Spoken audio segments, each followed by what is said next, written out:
I'm Douglas Mason, CEO of Naturally Splendid, symbol NSP on the TSX Venture Exchange. Naturally Splendid is a biotechnology and consumer products company focused on the global cannabis and health markets. Naturally Splendid is expanding distribution in this rapidly growing market with products currently in Canada, the USA, South Korea, Germany, and Australia. To view our comprehensive company presentation and for more information, please visit our website at naturallysplendid.com.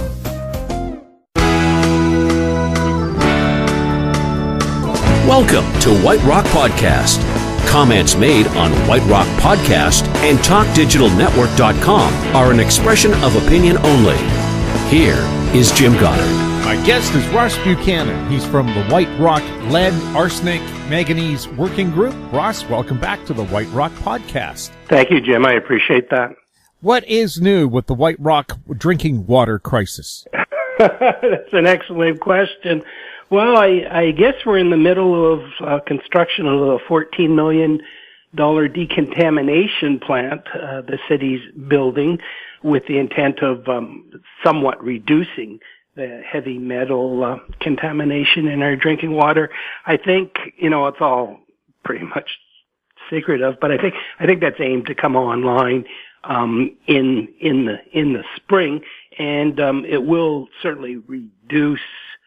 Having looked at the engineering reports, it will reduce the heavy metal contamination somewhat, but it's sure not enough for a lot of people in the community. I mean, if you look at the numbers, what is just on arsenic alone, it drops the incidence of bladder cancer from up to 30 per 100,000 down to 20 per 100,000. Many people in White Rock would much rather have that incidence of bladder cancer at 0 per 100,000, which is exactly what it is with those people who have been fortunate enough to have access to Metro Vancouver drinking water. You'll recall that back in 2013, the City of White Rock City Council made a decision, voted in secret, to deny White Rock citizens access to safe Metro Vancouver drinking water. In your opinion, is there any safe level of heavy metals in your water? What that matters is not my opinion, Jim. It's the opinion of scientific researchers and professionals. 2 years in a row, we brought in professionals, one from UBC, research scientists, one from UBC, one from SFU, and both of them were very, very clear. There is no safe level for heavy metal contamination in drinking water. And that's why progressive communities across North America, well, around the world, wherever possible, where there's alternative sources, have moved away from reaching down into the ground and pulling up this toxic stew of heavy metals. Now, once they put in this plant to take out or reduce the amount of heavy metals, will it remove any pesticides in the water? Can't get a straight answer on that, Jim. And, of course, the other part of that is they refuse to test for pesticides in our drinking water, which is quite interesting because when you take a look at the White Rock Aquifer Protection Plan, I actually call it the pesticide protection plan. It's identified as one of the top risks. It talks about the fact that our aquifer is immediately below an intensely agricultural area, the blueberry cropping fields to the east of White Rock, and it certainly recommends pesticide testing, but we appeared to be, in White Rock, the only community in the Lower Mainland that refuses to test for pesticides, which is amazing, considering they just bought the water system for $14 million or whatever they paid for it, and you would think as part of the due diligence they would have tested it, wouldn't you? Well, can you demand it be tested, or have you thought about independent testing? And if you tested independently, how much would it cost you? Well, for sure, the testing would have to be independent because, there's the trust between the citizens and the City Hall is totally ruptured in this community. Much of it to do with their secretive dealings around the water. It's very, very expensive to test for pesticides. But it's certainly, it's outside the realm of an individual, but it's certainly within the realm of the city. In fact, I would I would propose that it's within the realm of their responsibility, just like all the other municipalities in Metro Vancouver already do.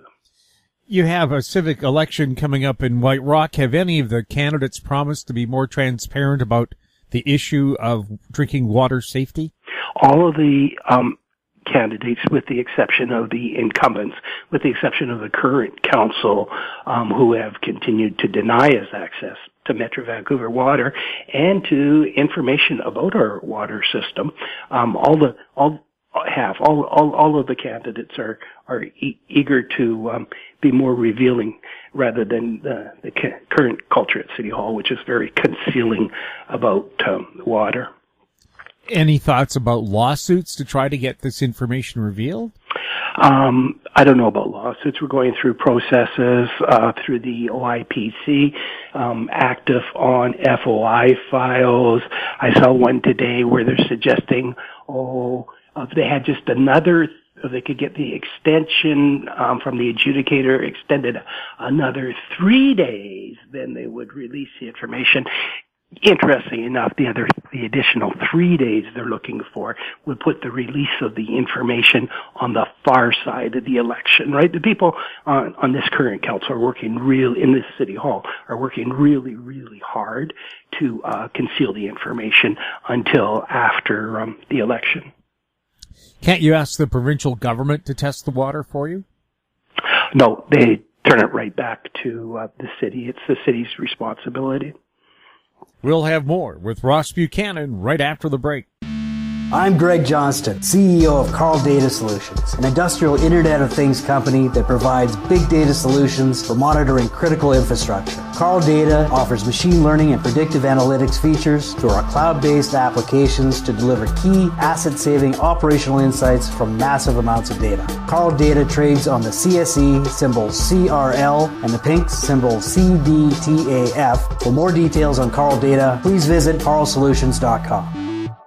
Media recognition from Bloomberg, Reuters, Recycling Trade Publications. Patented process for 100% recovery of critical metals, including cobalt, lithium, nickel, manganese, aluminum. American Manganese is focused on recycling lithium-ion batteries for electric vehicles. American Manganese trades on the TSX Venture, AMY, the US, AMYZF, and Frankfurt 2AM. For more information, visit AmericanManganeseInc.com or phone me, Larry Ray, at 778-574-4444.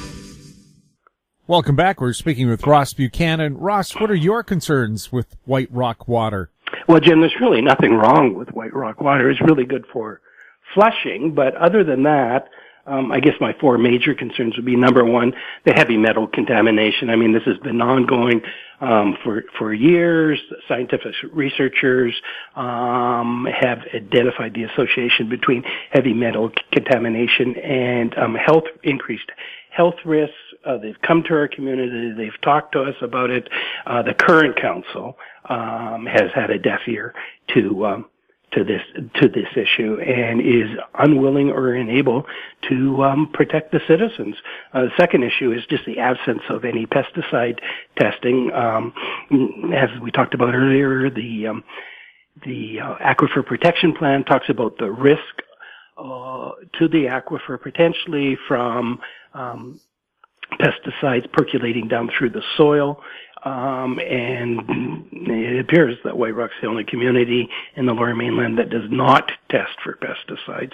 As bizarre as that is, the third issue with the water is the lead, something about the unique chemistry of White Rock water strips lead out of the pipes in houses, and that's why we're seeing high levels of leads actually at the tap, right? These toxins are showing up at the tap. And the fourth level would be, the first three are all quality issues. The fourth is about quantity. When it comes to fire protection, their own fire protection reports say, well, maximum of 3 hours firefighting capacity. And after that, the reservoirs are dry.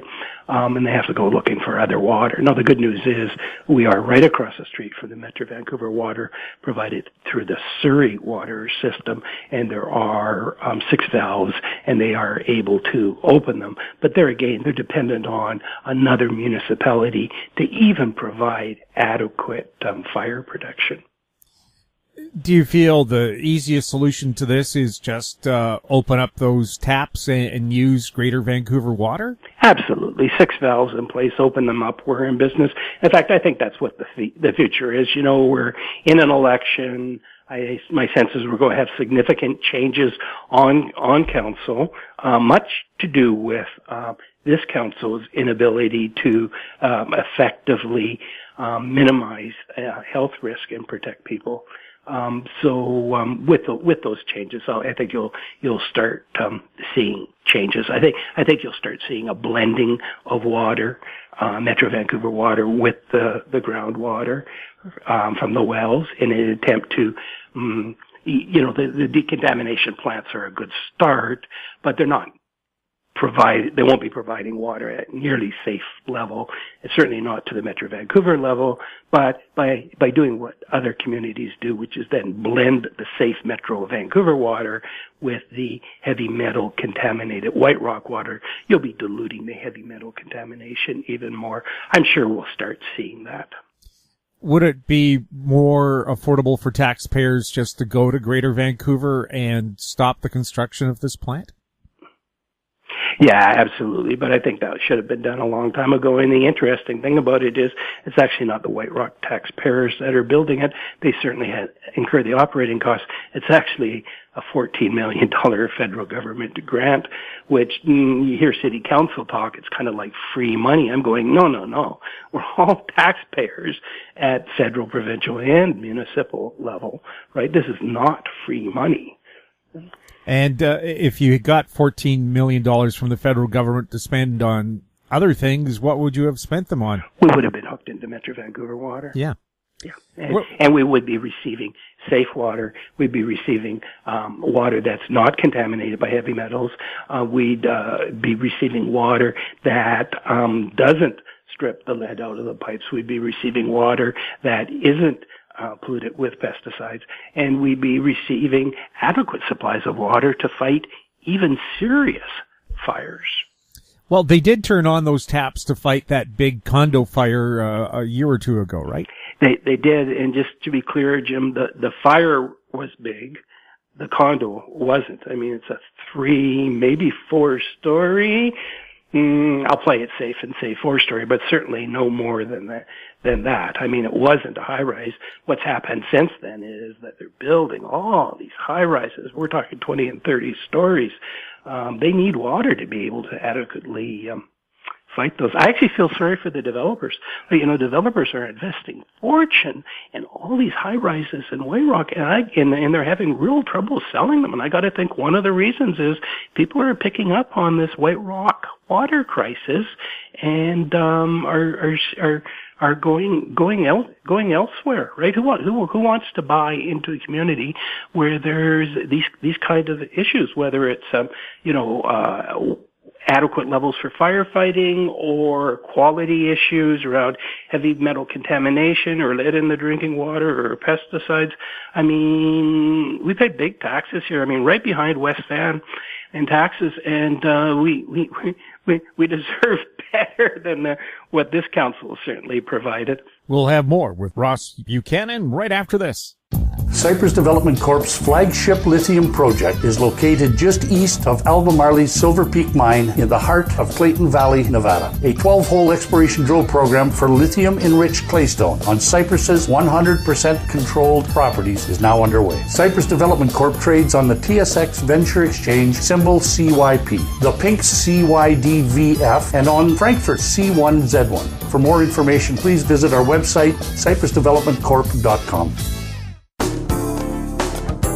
Don't miss out. Stay informed. Receive the HowStreet.com weekly recap with thought-provoking podcasts, radio, and articles delivered to your inbox. Sign up for the HowStreet.com weekly recap on our homepage at HowStreet.com. Welcome back. We're speaking with Ross Buchanan. Ross, I've heard from the experts that heavy metal contamination can lead to various cancers. Does White Rock have a higher than normal bladder cancer level? Well, it sure seems that way, Jim. I got to tell you, the Fraser Health Authority that controls the data sets for those health outcomes, refuses to make them available. So I can't say that I can statistically prove it, but I sure have a sense of that. Now, the good news is that the outcome for bladder cancer actually has improved significantly over the years. I think I was looking at this yesterday actually, something like 75% chance of 5-year survival from bladder cancer, and that's markedly improved. But still, I mean, who wants to spend the latter part of their life suffering from bladder cancer? And if you take a look at the Health Canada guidelines, at the current level, this is pre-decontamination plant, I think the number is 33 incidences per 100,000. And if we're able to if the city's able to hit the targets that they have leaked out around the decontamination plant, you're probably looking at a reduction to 20 incidences of bladder cancer per 100,000. And but in my books, that's just not good enough. People deserve so much better, especially when the safe water's right there and the valves are there, right? Why would you deny people the safe Metro Vancouver water? Why would you insist people use water that poses a health risk? I guess the good news is so many people in White Rock stopped using White Rock drinking water a long time ago. So many people take advantage of the water refilling station at Save On Foods. It uses Metro Vancouver water. So in fact, they go there, they fill up the jugs, and they go home to White Rock. So the good news is many people in White Rock are already on Metro Vancouver water to protect their health. Does it cost you anything to get that water? Oh, for sure, but the cost is minimal relative to, the potential impacts from the biological consequences of the heavy metals. But your water and sewer levy should be paying for that, shouldn't it? You're absolutely right. I tend to focus more on the life and death issues rather than the financial issues. But for sure, I mean, you go to Save On Food, they've got 2 refilling stations there, and they're always busy. And those aren't people living in Surrey that are filling up with Metro Vancouver water. Those are people from White Rock who walk across the street to Save On Foods on the other side of 16th, fill up with the water jugs and bring them home. It's good that people are able to do that. It's not just Save On Foods, it's all the grocery stores in the area have that service. It's good that people are able to do that, but my heart really hurts for those who aren't able to. The older people who just aren't able to get out and lug those jugs home, sort of thing. And the sad part is, they're probably among the most susceptible to the hurt and harm that comes from heavy metal contamination. What are you hearing from people about this issue? Oh, it's a huge issue, Jim. Yeah. As I said, a large percentage of people continue to access Metro Vancouver drinking water and lug it home. I'm hearing, not from developers directly, but indirectly from those who are in contact with developers, that they're getting asked, those who are building these towers, high-rises in White Rock, a lot of questions about the water. So that's good that people are aware, right? If they're investing in the community, they need to know that there's an issue here. So that's kind of what I'm hearing. It's top of the list, one of the top 2 issues in White Rock with the current election. And what's the other issue? High rises. Right. So high rises and water, and they kind of go together.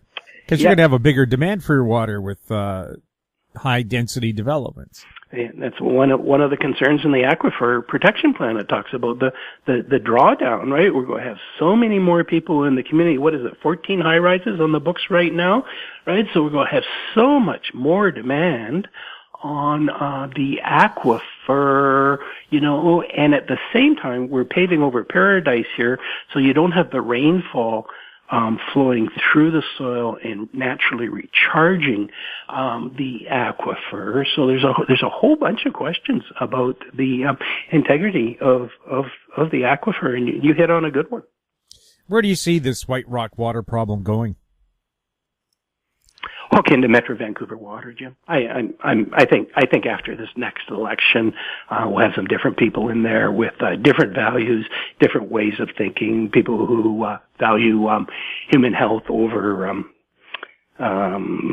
politics, and I think early on you'll see in the spring you'll see the decontamination plant come online. I think we'll find that it's not able to produce the results they were looking for, and I think you'll find a new council will start taking a serious look at diluting the heavy metal contamination by accessing and blending Metro Vancouver water into the groundwater. They're sucking up from up to 500 feet below. What advice would you give people heading to the polls on October 20th? Different people. I think we need a clean sweep. The incumbents, the current council has created this mess. And we need different people, different values, different ways of thinking.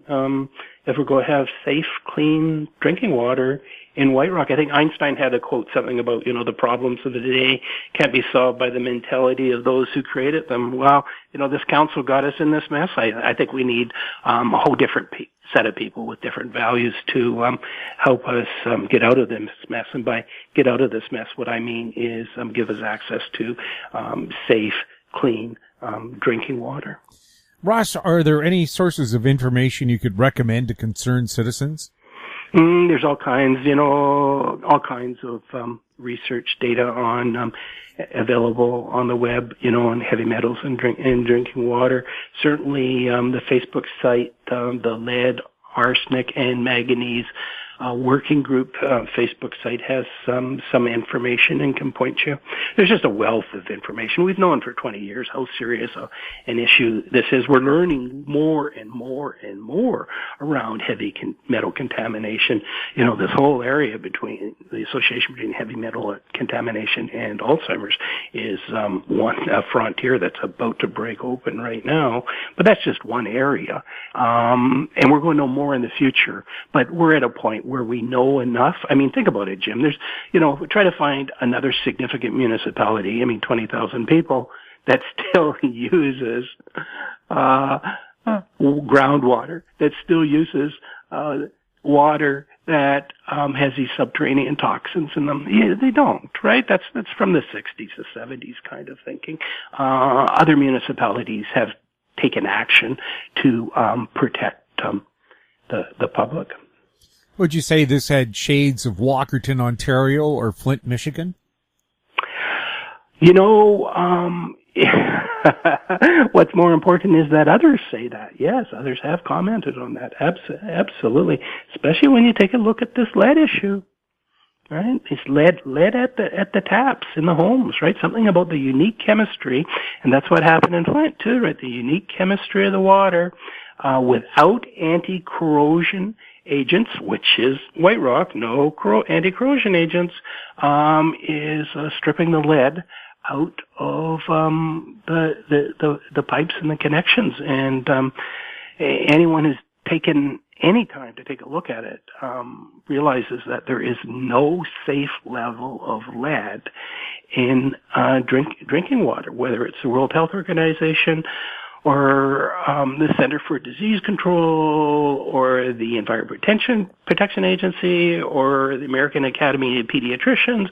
They're all very, very clear. There is no such thing as a safe level of lead in drinking water. So, I think it's going to take a change in council to move away from this kind of prehistoric thinking about wells 500 feet deep pulling up subterranean toxins. Ross, thank you so much for chatting with us. Thank you, Jim. My guest has been Ross Buchanan from the White Rock Lead, Arsenic, and Manganese Working Group. If you'd like to contact us, you can send your emails to info@housestreet.com. I'm Jim Goddard. Thanks for listening. Comments made on White Rock Podcast and TalkDigitalNetwork.com are an expression of opinion only. Archived online at TalkDigitalNetwork.com. White Rock Podcast is a production of House Street Media Incorporated.